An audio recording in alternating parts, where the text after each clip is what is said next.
За одоо бид гурвын ярилцах сэдэв бол төсөв. Үндэсний төсөв. Тэ улсын төсөвтэйгөө орон нутгийн төсөвтэйгөө бүхэлдэн. Төсөв гэж юу юм бэ? Яаж бүрддгийг зарцуулалт нь яах ёстой юм? Төсвийн нийт эдийн засгт гүйцэтгэх үүрэг их чухал байгаад байгаа юм байна. Бидний одоогоор тодорхойлцоод байгаагаар бол төсвөө зүгээр л нэг төр хуулиндаа тодорхойлсон бол төр ингээд хурааж аваад та өөрсдийнхөө тэр улс төрийн төрийн үүргийг хэрэгжүүлэхийн төлөө зарцуулдаг мөнгө гэдэг маш энгийн төсвийн маш хамгийн энгийн тодорхойлолтоор явж байгаа. Тэгвэл төсвийг судлаад харахаар үндсэн зорилго нь хоёрхан зүйл дээр чиглэж байгаа. Төсөв бол нийгэм эдийн засгийн чанарыг сайжруулах онцгой үүрэгтэй. Тэр зарцуулсан мөнгө маань өөрөө нийгэм эдийн засгийн төрийн үйлчилгээний чанарыг сайжруулдаг.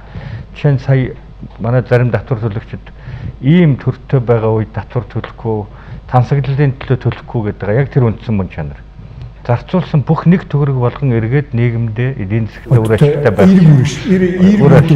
байх. Хоёрдугаар үндсэн зорилго нь улсын төсөв батлагдана гэдэг тэр улсын асар том индикатор байдаг юм байна. Эдийн засгийн хэдэн хувиар өсөх юм, төр энэ дээр ямар бодлоготой байгаа юм, төсөвт хэдэн төгрөг зарцуулах юм.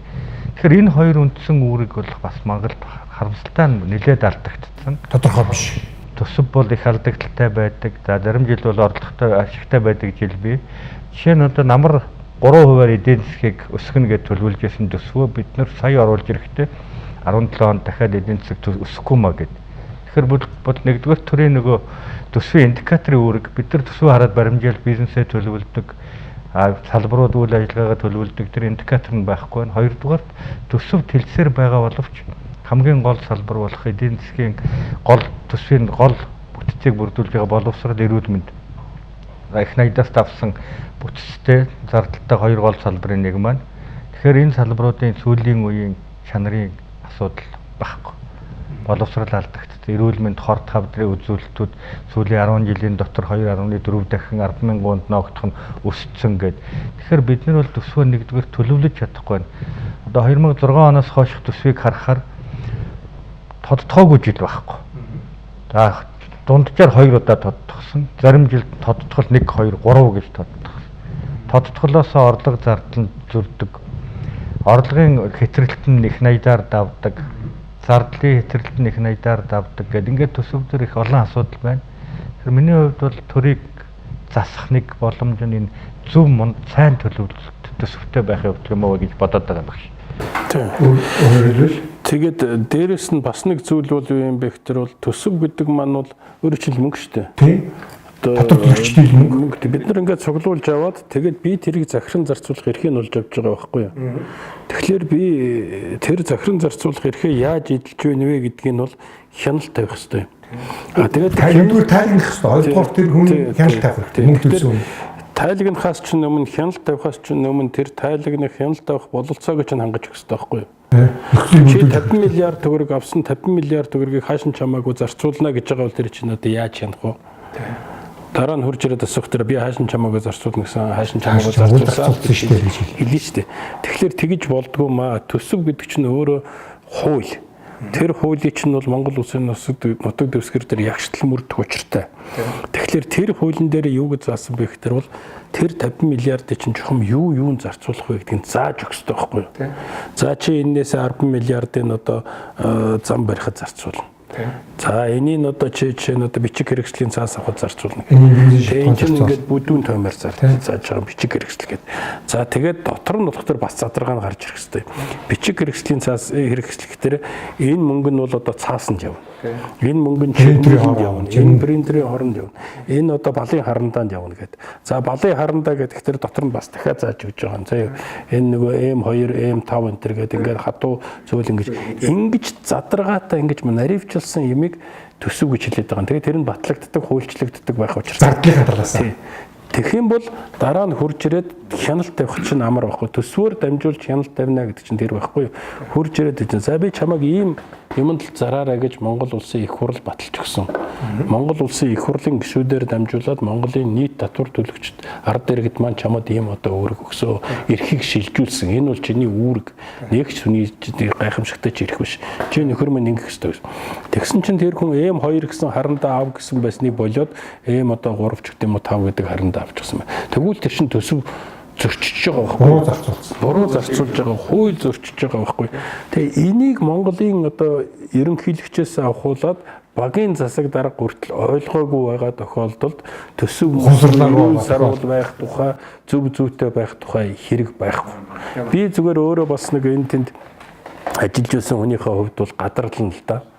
Төсвийг бол ингэж ойлгодог хүн бол Монголд ховор. Баггүй. Маш ховор. Бид нар төсвөөр дамжуулж энэ ард иргэдийн мөнгийг зөв зүйтэй юм зарцуулахыг хяналт тавьдаг тогтолцоог л бий болохгүй шүү гэдгийг бол ойлгохгүй. Төсөв оруулж ирээд батлаад өгье гэхтэр за ерөнхийд нь баталчих л та юу яриад байгаа юм тэр эрэг шург руу бити ор гэж шаардж байгаа хүмүүс байгаа байхгүй. Үнэхээр зэрэг хүн амын дийлэн гихэнхт нөгөө нэг төсвийн орлого гэдэг юм бол дарга нарын мөнгө болоод хувирчиж байгаа байхгүй. Нэр хаяггүй. Тэгэхээр дарга нар тэр улсынхаа төсвийн мөнгөийг юунд хэрэглэнэ үү? Тийм шилэн данс манстай бол хямдаг гол арга нь бол ямар байд юм бэ гэсэн чинь ингээд сонирхоод үзсэн чинь Герман, Япон тийм эрүүл ухаан нэрхсэн орнуудад яаж ихээр хүн амын орлогын албан татварыг өндөр. Үйлдвэр аж ахуйн газруудаас авах татварыг тэр хэмжээгээр арай жоохон бага. Тэгээд бүтцэх байхгүй. Тэгээд татварын бүтцэн бүтцэн. Тэгээд хүн амын нөгөө орлогын доод түвшин гэж үүдэг шүү дээ. Тэрийг өндөрсгöd өгчхөр зэрэг миний авдаг цалингийн хэмжээ нэмэгдээд тэгсэн мөртөө татвар төлөх хэмжээ нэмэгдээд яг үнийн хэрэг дээр миний орлого бол нэмэгдээгүй. Миний төсөвт оруулж байгаа хувь нэмэр нь их татвар гараад ирчих واخхой нөгөө. Тэгээд надаас одоо би жишээлбэл сард сая 500 мянган төгрөгийн цалин авсан чинь 250 мянгагийн татвар сургаа авчихсан. Хүн амын орлогын албан татвар гэ 25 мянга биш шүү дээ. 250 мянгаыг аваа явуулсан. Гэхдээ энэ хүмүүс одоо миний 250 мянгаыг хураач авчих юу хийж байна?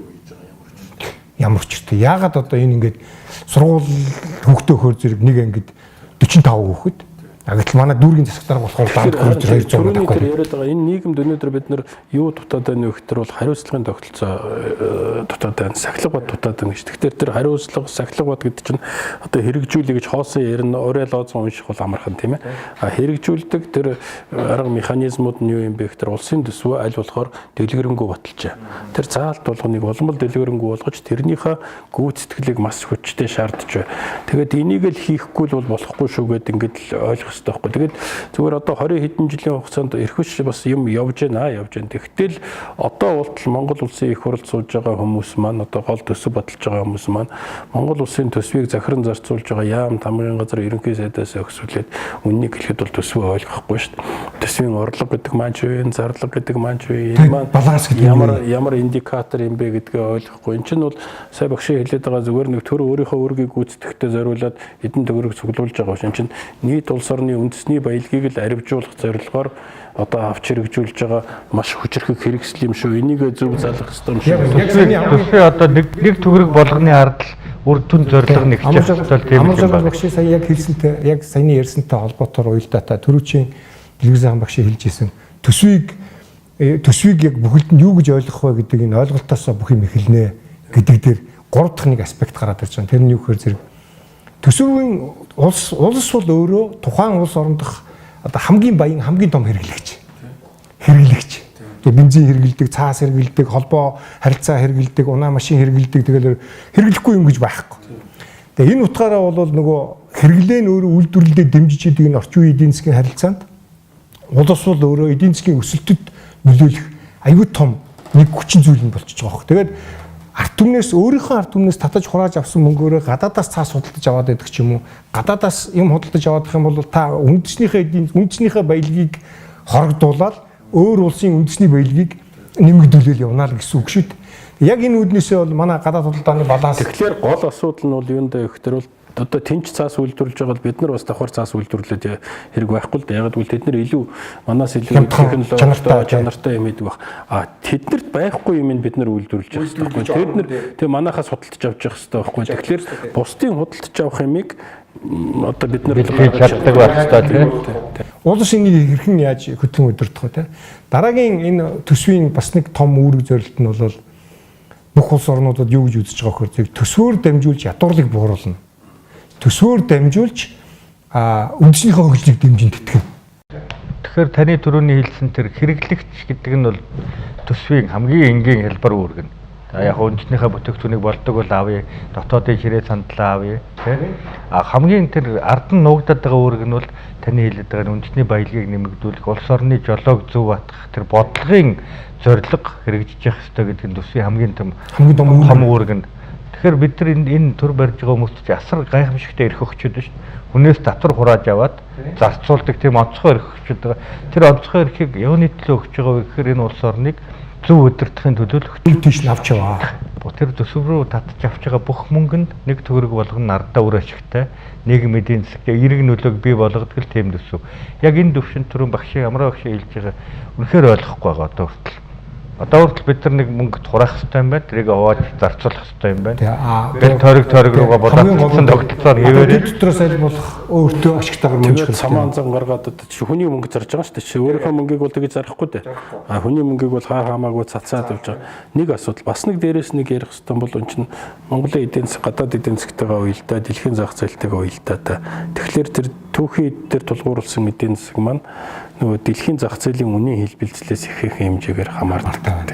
Тэгээ тэр нь бол ялангуяа эрчим хүчний төвхөд юм. Монгол улсын одоо төсөв дээр бас яг давхар харагдаж байдаг. Тэгээд төсөв маань бол өдий болтол ямар маягтай явж ирсэн бэ гэхээр бол тэр дэлхийн зах зээлийн үнийн мөчлөгийг дагсан.